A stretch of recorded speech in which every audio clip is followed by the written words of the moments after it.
Hi, I'm Tim Melvin, and I want to take a minute to talk about today's article on Investor's Place on the subject of the overvaluation of liquidity.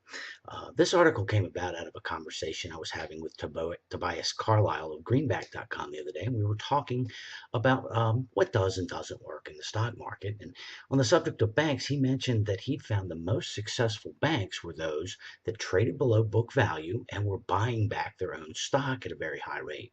And that sounded like a pretty good article idea to me. So when I was talking to Kyle Woodley over at Investing Place, I said, this is an article we should do this week. And he asked, okay, what banks do you want to talk about?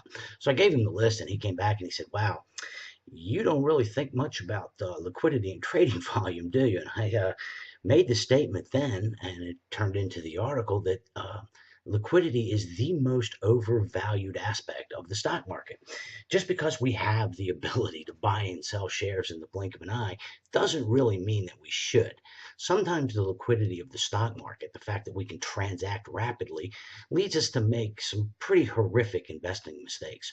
If you think about it, stocks are the only asset that you can buy and sell in the blink of an eye. You can't do that with a business or a piece of rental property or a piece of farmland. They take months to research, and you can't just get up one day and decide you're going to dump out of the position. You're going to have to hire a broker, find a buyer, and go through all sorts of hoops, and it can take months to get the deal done. This forces us to be much more long term in our thinking and approach to putting our dollars at risk.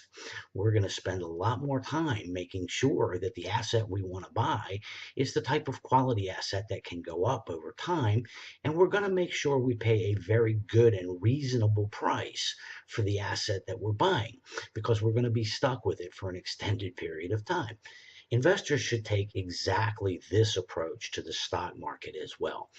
If you treat an asset, and Warren Buffett once said, you should not buy a stock unless you're really comfortable owning it if the stock market closes tomorrow and does not reopen for 5 years. When you think that way as an investor, you pay a lot more attention to exactly what you're buying and, more importantly, the price that you're paying for the asset in terms of its future earnings power and its current asset value.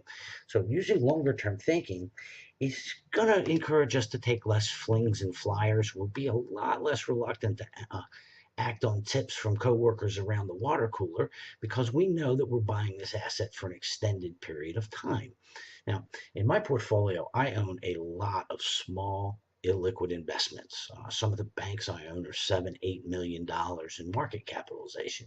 One of our most successful investments over the past couple of years has been a Chicago area bank that I bought last year. It was a $10 million market cap. It took me a week to get filled on an entire position in the stock using limit orders, and it's up over 75% in the last year.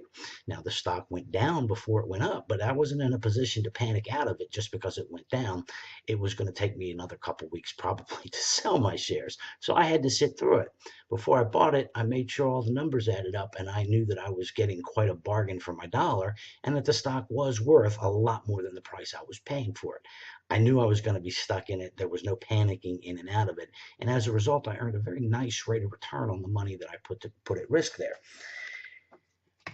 Liquidity forces us sometimes, or aids us, I guess is a better way of putting it, in making some terrible investment decisions. The fact that we can buy a business that's reaching a new 52-week high doesn't mean we should. And just because there's some nice dressed fellow on TV telling us he thinks the market is going to go down is not usually a great reason to dump out of all your stocks. If you're thinking longer term, you're going to tend to be buying when things are on sale and selling when they're expensive. We call that buying low and selling high, and it's been the recipe for success for some of the most successful investors in history, like Warren Buffett, Ben Graham, and those guys. So just because you can buy and sell in a millisecond doesn't mean that you should, and investors place way too much emphasis on liquidity and not enough on the value of what they're buying.